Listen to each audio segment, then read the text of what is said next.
A novidade, cuidado, é que hoje eu posso excluir um sócio fora do judiciário. Xiii, você já está até imaginando, né? Se eu posso excluir fora do judiciário, o legislador teve que estabelecer tudo o que tinha que ser preenchido de requisitos para a gente expulsar esse sócio. Senão, aí tudo vai ser motivo, né? Você chegou atrasado na segunda-feira, vamos expulsar. Você, por acaso, no sábado conversou com alguém que eu não gostava, vamos expulsar. Não dá para ser assim.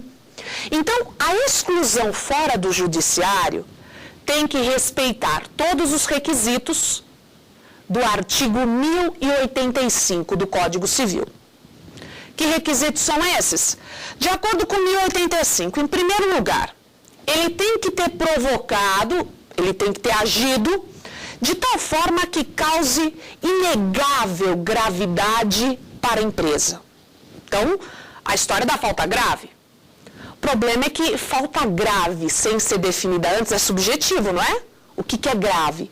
Mas tudo bem, esse é o critério subjetivo, os outros não. O segundo requisito é que é necessário que esteja previsto no contrato uma cláusula dizendo assim, olha, é possível a exclusão por justa causa. Então, os sócios, meus amigos aí do Piauí, o sócio já tem que ter previsto no contrato essa possibilidade. Senão, eu não posso excluir por essa razão. Alguém aqui podia perguntar, os nossos amigos aqui do Vesticom, tá bom, e se eu não puder por essa, como é que eu faço? Se ele me bateu, se não dá mais para ficar na sociedade? Você vai usar a regra geral, você vai usar 1030. Então, veja, se eu não tiver os requisitos para excluí-lo fora do judiciário, eu sempre tenho 1030 para recorrer ao judiciário, tá bom? Então, voltando, nessa exclusão fora do judiciário, bom, eu precisei primeiro, então, que ele tivesse praticado uma falta grave, eu precisei que estivesse previsto no contrato a exclusão por justa causa, e olha só, eu tenho um quórum de aprovação que eu tenho que preencher. Eu preciso que a maioria dos sócios, maioria das pessoas, representativa de mais da metade do capital social, desejem a saída desse sócio. Então, eu preciso, volto, a maioria dos sócios e mais da metade. Me ajudem a pensar, meus amigos aqui da sala e, claro, meus amigos aqui do Piauí. Se eu preciso de mais da metade do capital social, será que eu posso usar essa forma de exclusão para tirar o sócio majoritário? Não dá. Porque para tirar a pessoa, a gente tem que ter mais da metade.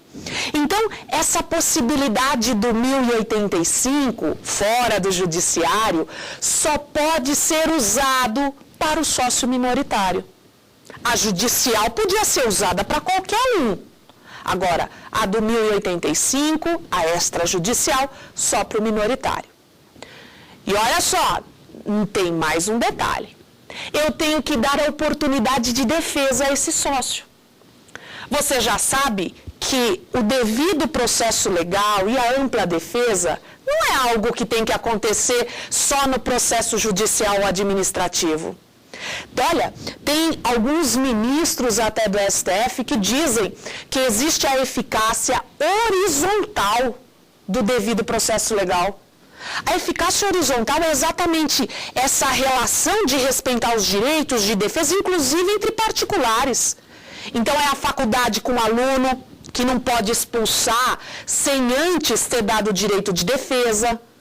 É o caso do nosso momento de hoje, do nosso encontro, da sociedade que quer expulsar um sócio tem que dar oportunidade de defesa. Ele saber o motivo e ele poder se defender. Ainda que na prática eles estejam combinados, e vamos dizer com a cabeça pronta, não importe o que ele vai falar, ainda assim eu tenho que dar essa oportunidade de defesa. E é claro também que ele precisa ser ressarcido, eu não posso pular essa parte, né? Eu vou ter que ressarcir. Se esse sócio que foi expulso ficar muito infeliz, claro que ele pode discutir no judiciário esse ato, se não foi preenchido algum requisito, por exemplo, ou ainda discutir o valor. ele quer questionar, não a saída dele, porque talvez depois de tudo isso nem ele queira mais ficar na sociedade, mas ele pode discutir o valor. E a ação que ele usa para discutir o valor, olha só, é uma ação chamada ação de apuração de haveres. Não é prestação de contas, hein? Porque ele não é mais sócio. Então, é na apuração de haveres que ele calcula exatamente o que foi dado para ele, se era o valor certo, se foi apurado adequadamente ou não. Então, veja, meus amigos, esse universo de limitada, ele vai muito além do que o que a gente conversa, o que a gente escuta as pessoas comuns, as pessoas nas lojas, nas padarias, o que as pessoas de fato entendem sobre ela. E veja que tem consequências, hein? Consequências de responsabilidade patrimonial, que a gente precisa certamente se aprofundar nesse tema. E aí? Conseguiu compreender o que nós conversamos hoje nesse nosso encontro? Bom, é claro que esse é só o primeiro bloco.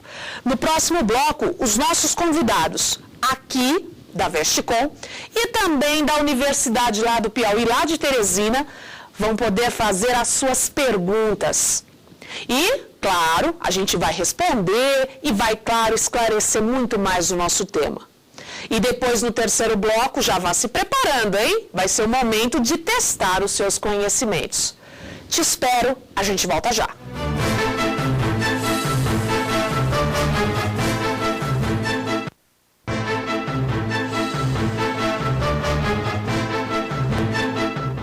Estamos de volta a mais um bloco do programa Apostila. E agora é o momento dos nossos amigos presenciais do Vestcom e também da Universidade Federal do Piauí tirarem as suas dúvidas, que pode ser a sua dúvida também aí de casa. Vamos lá, aqui, presencialmente, quem tem aqui uma dúvida? Pode falar, então? No caso da sociedade limitada, que é o que nós falamos agora, no caso de ocorrer uma confusão patrimonial, o que acarretaria para os sócios? Pergunta bacana e mais uma vez a gente percebe que os sócios precisam se preocupar de fato com as coisas que acontecem na sociedade. Senão, o patrimônio que eles construíram ao longo da vida pode se perder. O que a nossa amiga conversou sobre confusão patrimonial, o que é? É, por exemplo, a situação dos sócios colocarem bens na empresa, então parece que a empresa tem patrimônio, mas, na verdade, o patrimônio é dos sócios. Então, isso é confusão patrimonial, que hoje em dia se usa também para pessoas físicas que querem sumir com o seu patrimônio, eventualmente para não responder por suas dívidas. Então, eu, Beth, não tenho nada no meu nome. Por quê? Porque eu coloquei tudo na pessoa jurídica. Isso é comum. Mas na pergunta dela era, olha, a confusão patrimonial numa sociedade, o que acarreta? Acarreta a desconsideração da personalidade jurídica. O artigo 50 da lei do Código Civil diz o seguinte, que a desconsideração, quando pedida por um credor ou pelo Ministério Público, ela pode ser determinada pelo juiz desde que se prove ou confusão patrimonial ou, de fato, o desvio de finalidade. Desvio de finalidade é, por exemplo, usar a empresa com um determinado ramo de atividade, mas isso é apenas uma fachada. Só que, se o juiz determinar a desconsideração, não é que deixa de existir a personalidade jurídica. Ela simplesmente é afastada para aquele credor, para aquele pedido, e então eu posso atingir o patrimônio pessoal dos sócios. E aí você fala, mesmo sendo uma sociedade limitada, sendo qualquer sociedade, isso pode acontecer. Mas, veja, nas obrigações negociais, eu precisei provar confusão ou desvio. Agora, se for um consumidor que não recebe o seu crédito, se for o meio ambiente que precisa ser ressarcido por um dano, ou ainda se for um trabalhador, ele consegue a desconsideração sem provar nada disso. Só precisa provar a falta de pagamento. Casa caiu, não é mesmo? Então, olha só, vamos então agora a mais uma dúvida, só que vamos lá para o pessoal do Piauí. E aí, pessoal, qual a dúvida de vocês? Oi, professora. Durante a lei do Código Civil de 2002, o que seriam aquelas sociedades que tinham sócios que contribuíam apenas com serviços? Pergunta bacana dos nossos amigos do Piauí. Na verdade, essa pergunta me faz pensar em duas coisas. Olha, primeira coisa, que foi a pergunta deles. Você concorda que já existia sociedade limitada antes do Código Civil? Só não existiam essas regras. E quando elas foram constituídas, elas estavam contrariando a lei? Por exemplo, se admitissem um sócio prestador de serviços? Não estavam. Então, essas sociedades constituídas antes do Código Civil, por exemplo, com sociedade composta entre marido e mulher, super comum, porque o marido ficava à frente do negócio, a mulher ficava em casa, não dava problema, quer dizer, não dava problema antigamente, né? Porque hoje essas mulheres, as mesmas, assistem programas à tarde e aí sabem tudo dos seus direitos. Então, vai querer enganar uma mulher dessas hoje. Mas era possível. E aí a pergunta do nosso amigo do Piauí foi o seguinte: será que eu preciso alterar essa sociedade agora que mudou a lei? Não preciso. Sabe por quê? Ato jurídico perfeito.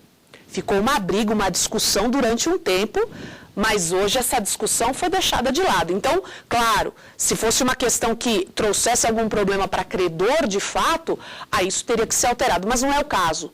Então, por exemplo, olha, sócio-gerente, isso teve que ser mudado para agora se constituir o administrador.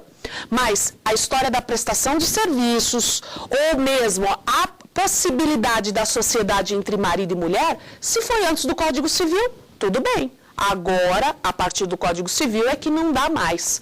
Tudo bem? Respondida a pergunta? Beleza. Aqui presencial, meus amigos, e aí? Professora, eu queria saber a distinção entre a teoria da penetração e a desconsideração da personalidade jurídica. Olha só, que bacana isso, porque a desconsideração a gente já entendeu, não é? Olha, eu afastei, houve fraude, eu vou atrás do patrimônio de todo mundo, enfim, sobrou para todo mundo. Agora, é possível atingir ainda o patrimônio dos sócios sem desconsiderar? Quando? Quando eles não integralizaram? Não, isso também, a gente já viu. Eu posso atingir o patrimônio dos sócios, por exemplo, do administrador, se ele for um sócio. Se ele agir com excesso de poderes, ou seja, agir além do que o contrato permitia que ele fizesse, existe uma teoria que o Código Civil abraçou, chamada teoria ultra vires. Em algum lugar do passado você lembra desse nome? A ultra vires permite que o terceiro, ele atinja apenas o administrador, porque ele se excedeu. E porque o terceiro tinha como saber disso, se ele tivesse verificado na junta. Então, eu atingi o patrimônio pessoal desse sócio administrador, por exemplo, e não precisei desconsiderar. Eu atingi porque ele agiu com excesso de poderes. Isso está no parágrafo único do 1015. É uma situação. Outra situação, de novo, invadir essa proteção da personalidade jurídica e atingir o patrimônio dos sócios. Se eles infringirem o contrato social, se eles fraudarem credores, artigo 1080 do Código Civil. E olha, nessas duas possibilidades nós não estamos falando de desconsideração. É, na verdade, uma consequência em virtude do ato praticado. Então, veja, desconsideração, falei ali, olha, de uma fraude, o juiz decretou. Quando eu falo dessa possibilidade de atingir, é uma possibilidade legal, já prevista. Só que, às vezes, os sócios não sabem que isso pode acontecer. Quando eu minto no contrato social, quando eu invento um valor, sabe, às vezes, para conseguir um empréstimo bancário? Por exemplo, o banco não quer me emprestar dinheiro, eu vou lá, altero o contrato e aumento. Mas isso não é verdade? Isso já é fraude ao contrato social. E as pessoas fazem isso, às vezes, só para viabilizar o seu negócio. Mas tem consequência. Tá certo? Vamos, então, agora para os nossos amigos do Piauí. E aí, pessoal, outra dúvida?